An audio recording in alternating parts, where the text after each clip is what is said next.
మా ప్రభుత్వం ద్వారా మీకు లబ్ధి చేకూరితేనే ఓటు వేయమని అడుగుతున్నారు. మేము ఇచ్చినటువంటి మేనిఫెస్టో మీకు అమలైతేనే ఓటు వేయమంటున్నారు. ఇప్పుడు చెప్పమనండి, 2014లో చంద్రబాబు నాయుడు ఇచ్చినటువంటి మేనిఫెస్టో అమలైతే మీరు ఓటు వేయమని చెప్పి అడగమనంటే రేపొద్దున మీరు బహిరంగ సభ పెడుతున్నారు కదా. ఇదే మేము అడుగుతున్నాం. మా 2019 మేనిఫెస్టో మీకు అమలైతే ఓటు వేయమంటున్నాం. ఇదే చంద్రబాబు నాయుడు గారిని కానీ ఆ దత్తపుత్రుడిని కానీ ఇప్పుడు ఏదైతే తిరిగాడు కదా ఈ లోకేష్ యాత్ర అని చెప్పి మీరందరూ రేపొద్దున బహిరంగ సభలు అడగండి. మా మేనిఫెస్టో అమలైతేనే ఓటేయండి. 2014 తెలుగుదేశం మేనిఫెస్టోని 2019 వైఎస్ఆర్సీపీ మేనిఫెస్టో ఏది అమలైతే వాళ్ళకి ఓటేయమని చెప్పి అడిగేటటువంటి ధైర్యం ఉందా? ఈ ధైర్యం లేని వాళ్ళందరూ యాత్ర చేసి ఏదో అయిపోయారో ఏదో అయిపోతారంటే ఏమీ కాదు. ఒకటైతే స్పష్టంగా చెప్పదలుచుకున్నాం, వైఎస్ఆర్ కాంగ్రెస్ పార్టీ టార్గెట్ 175కి 175. సో మా టార్గెట్ని ఎవరు కూడా ఎన్ని రకాల ఎంతమంది కలిసి వచ్చినా మా దగ్గర వాళ్ళకి డిపాజిట్లు వస్తాయేమో, మాకు వచ్చేటటువంటి ఏదన్నా మెజారిటీలో 1000-2000 మెజారిటీ తగ్గించగలుగుతారేమో తప్ప మా విజయాన్ని ఎక్కడా కూడా వాళ్ళు అడ్డుకునేటటువంటి పరిస్థితి ఉండదని మాత్రం స్పష్టంగా చెప్పదలుచుకున్నాం.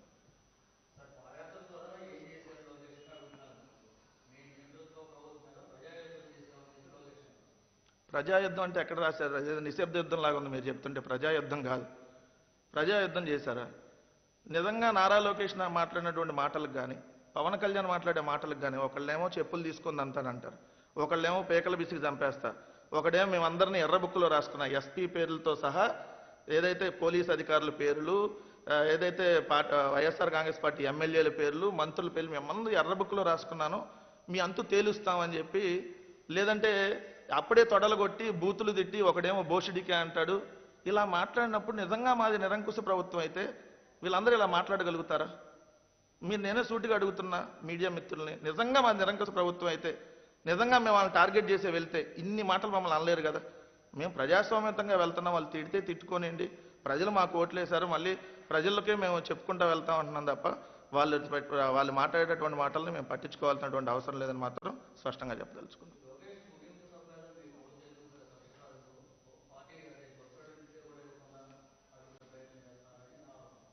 మేము బస్సులు ఎవరిని అడిగారు, అడిగితే ఎందుకు ఇవ్వలేదు అనేది వాళ్ళని అడగమనండి. అచ్చెన్నాయుడు గారు రోజుకో ప్రకటన చేస్తాడు. మొన్నటిదా పవన్ కళ్యాణ్ రావట్లేదు అన్నాడు, వాళ్ళు వస్తున్నా అన్నాడు. ఇప్పుడు ఆయన మాటలు మనం ఆయనే కదా పార్టీ లేదు బొక్క లేదన్నాడు, మళ్ళీ బస్సులు ఎందుకు నాకు అర్థం కాలేదు. సో బస్సులు మేము ఇచ్చేది ఆర్టీసీ అక్కడ అవైలబుల్ ఉంటే బస్సులు ఎవరు అడిగినా ఇస్తారు. పెళ్లిళ్ళకి ఇవ్వట్లేదా బస్సులు? ఏదైనా ఫంక్షన్లకు కావాలంటే బస్సులు ఇవ్వట్లేదా? ఇదే తెలుగుదేశం పార్టీకి సంబంధించినటువంటి అనేక మీటింగ్లకు కూడా ఇదే బస్సులను తీసుకెళ్లారు కదా. సో ఎవరైనా డబ్బులు కట్టి బస్సులు తీసుకెళ్లవచ్చు. వాళ్ళు ఓరనే అడుగుంటే ఇచ్చుండదు ప్రభుత్వం, అది ఆర్టీసీ వాళ్ళు. ఓరన ఎవరైనా డబ్బులు కడితే తీసుకెళ్లవచ్చు.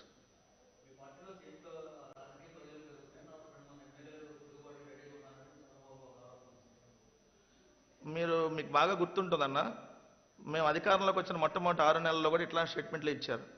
మాతో ఒక 20 మంది టచ్లో ఉన్నారని, 30 మంది టచ్లో ఉన్నారని, 50 మంది టచ్లో ఉన్నారని. ఏమైంది? ఆఖరికి నలుగురే మేము పార్టీ నుంచి బయటకు పంపించిన నలుగురు అలాగే టచ్లో ఉన్నారు. ఏదైతే వాళ్ళు కోటంరెడ్డి శ్రీధర్ రెడ్డో, లేదంటే ఉండవల్లి శ్రీదేవో, ఆనమో, ఎవరైతే మేకపాటి చంద్రశేఖర్ రెడ్డి, ఆ నలుగురు అలాగే టచ్లో ఉన్నారు.